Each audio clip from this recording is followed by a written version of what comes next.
एक बार एक गांव में कन्हैया नाम का एक भोला भाला आदमी रहता था।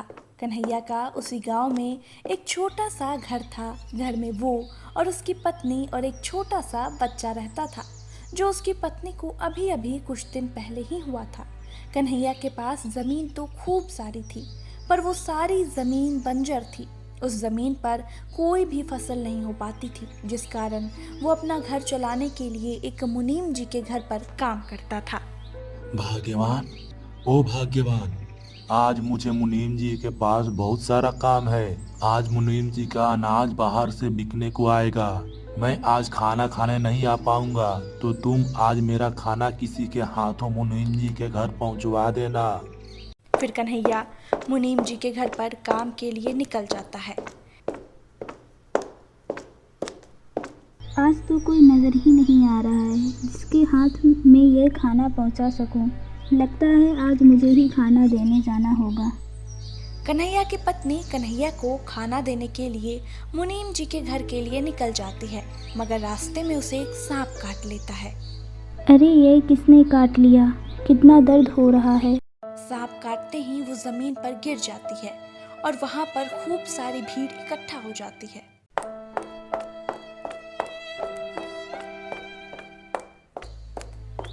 कन्हैया लाल, अभी अभी गांव से एक खबर आ रही है कि तुम्हारी पत्नी को सांप ने काट लिया है। तुम्हें तुरंत ही उसके पास जाना होगा। कन्हैया चौंक जाता है और कन्हैया वहां से तुरंत ही निकल जाता है, मगर उसकी पत्नी नहीं बच पाई। सब खत्म हो गया। तुम मुझे और इस बच्चे को अकेला छोड़कर ही चली गई। अब इस बच्चे को मैं अकेला कैसे पालूंगा? इससे बढ़िया होता कि मैं ही मर जाता। अपनी पत्नी के गुजर जाने के दुख में कन्हैया खूब दुखी हो रहा था।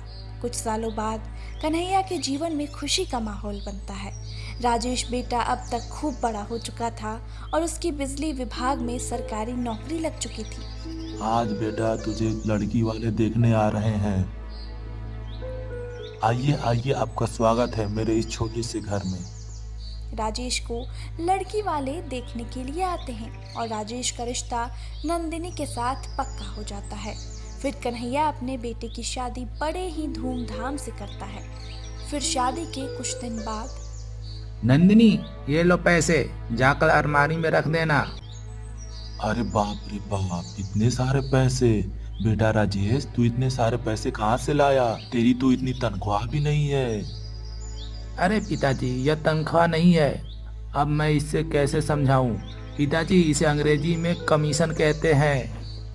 मतलब तू लोगों से घूस लेने लगा है? और बेटा, तुझे तेरी माँ के गुजर जाने के बाद मैंने तुझे पढ़ाया लिखाया और इतनी बढ़िया नौकरी के काबिल बनाया, और आज तू इसी कुर्सी का फायदा उठाकर गरीब लोगों से घूस लेने लगा है। आपको क्या पता पिताजी, ईमानदारी के रास्ते पर चलने वाला हमेशा पीछे रह जाता है।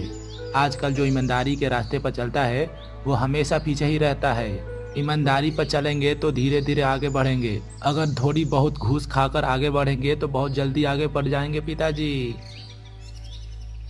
बेटा, जो ईमानदारी के रास्ते से धीरे धीरे आगे बढ़ता है वो बहुत लंबे समय तक टिकता है, और जो यह घूस खाकर आगे बढ़ता है वो बहुत ही जल्दी बर्बाद हो जाता है। और आगे तेरी मर्जी। और कन्हैया इतना कहकर अपने घर से निकल जाता है। ठीक ही तो कह रहे हैं कि घूस लेना पाप है। पिताजी की बात तो मान लो। तुम भी चालू हो गई पिताजी की तरह। क्या घूस लेना पाप है? अब मुझे मेरा खाना दो, मैं ऑफिस के लिए लेट हो रहा हूँ। इसी तरह कन्हैया का बेटा राजेश लोगों से घूस लेने लगा था। वो हर रोज ढेर सारे पैसे लाने लगा, पर कन्हैया को बिल्कुल भी पसंद नहीं था। अरे बेटा, यह मुझे पसंद नहीं है। तू मेरे लिए ये लोगों से घूस लेना बंद क्यों नहीं कर देता? अरे पिताजी, तुम तो मेरे पीछे हाथ धोकर पड़ गए हो। मैं ये घूस लेना बंद नहीं कर सकता। तुम्हें मेरे साथ रहना है तो रहो, वरना यहाँ से निकल जाओ। तुम्हें जरा सा भी शर्म नहीं आई? कोई भला अपने पिताजी से ऐसे बात करता है? वो क्या गलत कह रहे हैं? ठीक ही तो कह रहे हैं, घूस लेना पाप है। कोई ये पाप वाप नहीं है। आजकल सब ऐसे ही काम करते हैं। और तुम ज्यादा मेरी अम्मा मत बनो। चुपचाप रहना है तो मेरे साथ रहो, वरना तुम भी यहाँ से निकल जाओ। अरे बेटा, मेरे कारण तुम दोनों आपस में मत लड़ो। मैं ही इस घर को छोड़कर चला जाता हूँ। अरे पिताजी, इन्होंने तुम्हें गुस्से में आकर घर छोड़कर जाने को कह दिया है। आप तो सच में घर छोड़कर जाने को तैयार हो गए। आप कहाँ पर रहोगे? बेटा तू मेरे रहने की चिंता मत कर, मैं तो कहीं भी रह लूंगा। इतना कहकर कन्हैया घर छोड़कर चला जाता है। अरे तुम कैसे बेटे हो जो अपने पिता को घर छोड़कर जाने के लिए एक बार भी नहीं रुका।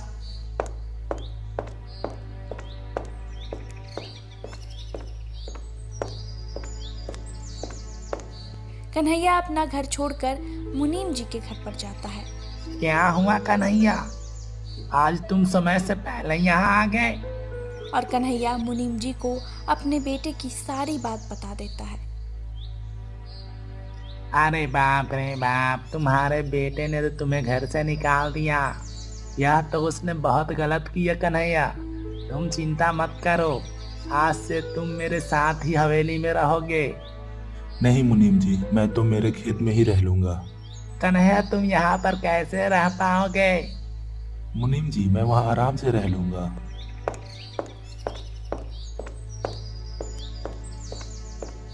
तुम्हारा मुंह उतरा उतरा क्यों लग रहा है? आज ऑफिस में कुछ हुआ क्या?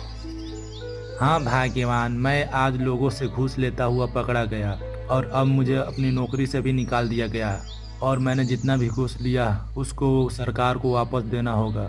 मुझे बिल्कुल भी समझ नहीं आ रहा अब मैं क्या करूं। कन्हैया अपने खेतों के बीच में एक झोपड़ी तैयार करता है और उसी झोपड़ी में रहने लगता है।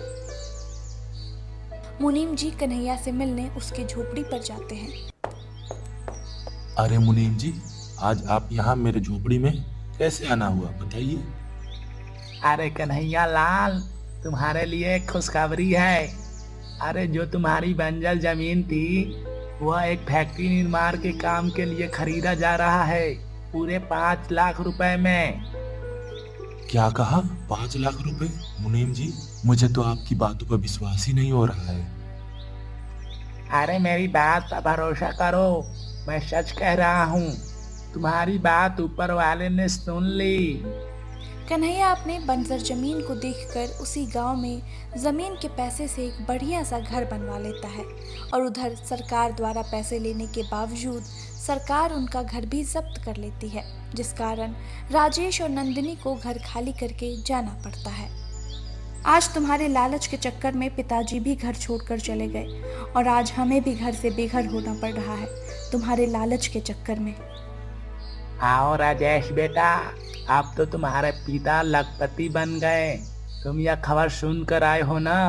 तुम तुम्हारे पिता के पैसों के लालच में ही आए हो।